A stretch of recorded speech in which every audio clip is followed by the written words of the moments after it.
For the last decade, AAA game developers have been pushing the boundaries of mass in their games. Be it mass in terms of size it takes up on our hard drives, like the bloated corpse of a manatee, price, or how demanding they are to run. Many modern games will bring even a HAL-esque monstrosity of a gaming PC to its knees. Which is why for today's video I dug a PC out of the local dumpster to test 5-ish, I guess, cheap games for potatoes/bad internet habits.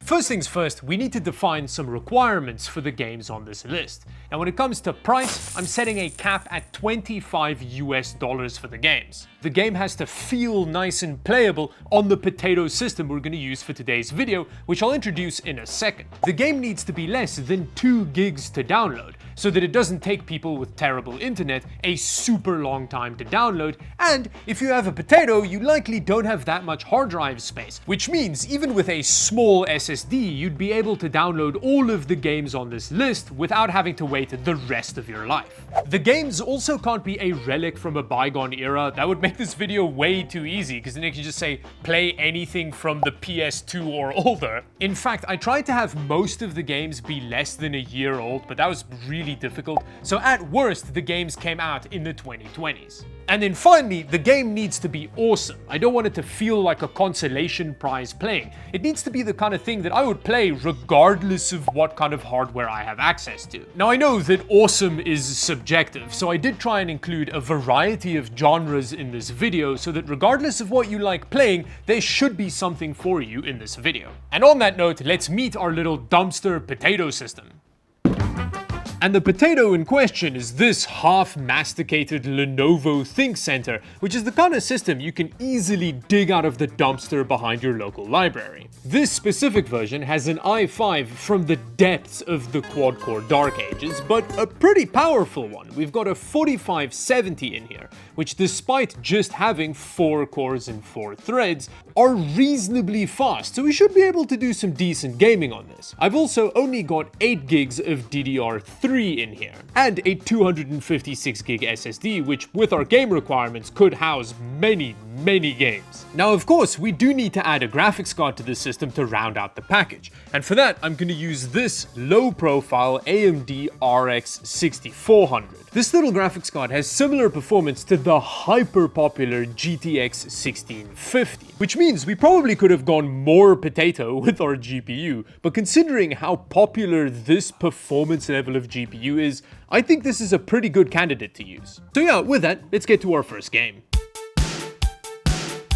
We're gonna start off today with some first-person shooter action. Now my pick for potato tier FPS is both super obvious and kinda controversial. It's BattleBit, which is basically what would happen if Battlefield 6 defeated Roblox in battle and is now wearing its skin as a trophy. And what I mean by that is it looks like Roblox but is basically Battlefield. And it is such a good game that had a massive explosion in popularity when it came out just over 2 years ago. And it makes sense why. The combat is amazing, movement feels great, guns have satisfying recoil to them, and there's also a pretty advanced gun modding system in the game, which is cool if you're into that kind of thing. There are also vehicles which adds to the battlefieldy madness of the games, and you can have up to 254 players in a server, which sometimes doesn't work in games, but it works really well in BattleBit. I've had some very intense games with this. It also meets all the criteria for this video super well. It's just like a 700 meg download, which does not make sense for how much stuff is in the game.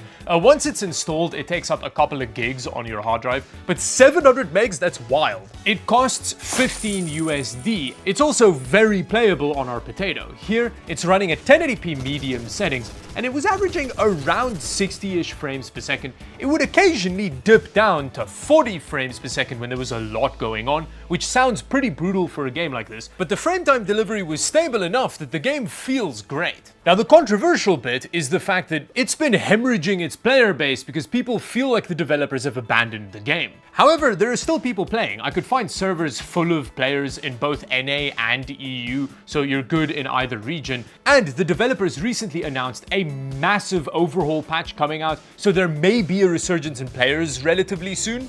We'll see what happens. Now, I also wanted to include Warhammer 40k Bolt Gun as an option for people that like FPSs but aren't into super sweaty online PvP. However, the problem with Bolt Gun is despite being sprite-based, it's still a 6 gig download, and it was giving our little potato a tough time. Granted, I did go whole hog on the video settings expecting it to be fine, and I did get well over 100 frames per second, but it was way more stuttery than I wanted it to be, despite there not being much going on in the Horde mode I was playing for the testing. Now, the next category of game falls under puzzle roguelike, I guess. Now, a quick sidebar in terms of roguelikes, which, for those of you that don't know, roguelikes are games where you have a run per life on procedurally generated maps, where every time you die, you have to start again and then use a different technique to try and get further than the last time. It's become a very broad genre, but I think that's the fundamental definition. But anyway, basically every indie game these days is some form of roguelike. In fact, I asked you for suggestions in a community post for games for this video, and like 95% of them was some form of roguelike. Which kind of makes sense, because of the randomness element involved in roguelikes, it really scratches that addiction G-spot in your brain. But anyway, back to the game suggestion. Blueprints. Now again, Blueprints was a game that was very popular earlier this year, and for good reason. Now the game is kind of difficult to explain in a way that doesn't make it sound super boring, but basically you're a small child that through some twisted negligence has inherited a massive magic house, where every day you have to random number generate your way through different floor plan creations to try and get to a secret treasure somewhere in the house. Now again, your eyes have probably glazed over by the end of that sentence, but it's really cool. You like go into the house at the beginning of every run and then have to construct the entire floor plan one room at a time, and then you get screwed over drawing 3 red rooms on your last closed door and have to start again. And it looks beautiful, like the art style is really nice, the sounds are really good, the music is lovely. It also makes you feel like a big-brained badass when you solve the puzzles. It's just a very relaxing experience. I enjoy it a lot,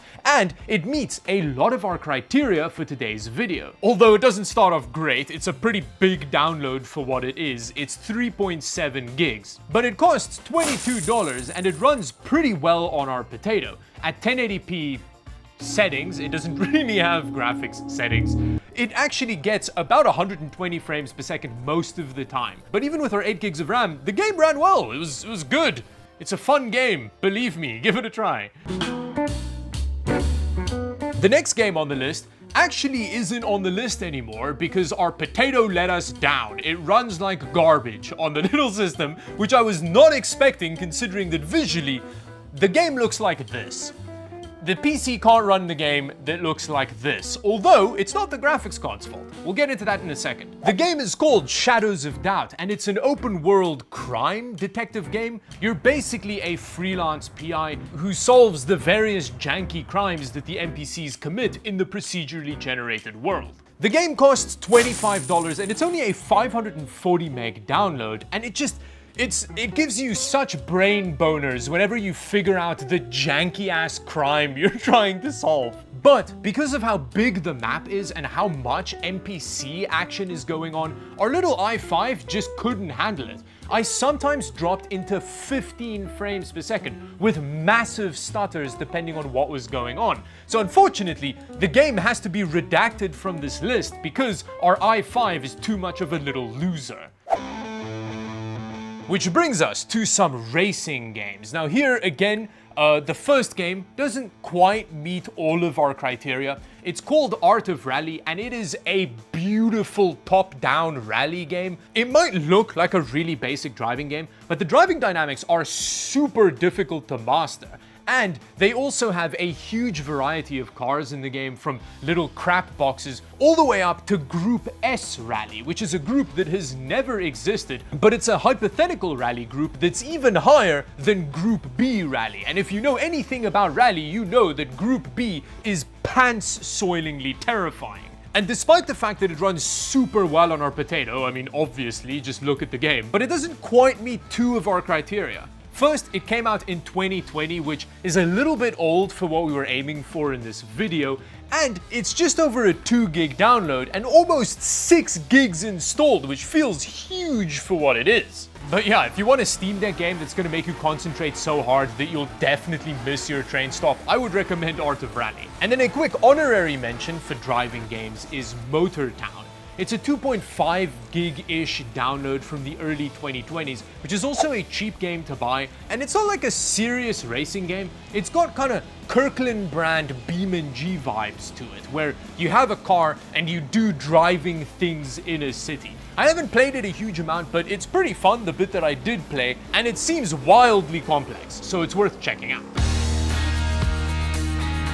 And then finally, before we get to the game that is the entire reason I'm making this video, I want to give a quick honorary mention to bullet hell roguelikes. This is a super popular genre that works very well for this category of game at the moment, and there are a huge amount of options that are all potato friendly and addictive as hell. We've got Vampire Survivors, we've got Bro-tato, and just so many other ones. So if you haven't tried one of these games before, I would definitely recommend checking one out, especially Megabonk. Megabonk is a problem. This game is very addictive. The combination of a bunch of random chance elements and number go-up systems make it extremely addictive. It is basically a dopamine faucet of a game, and it meets every criteria of this video perfectly.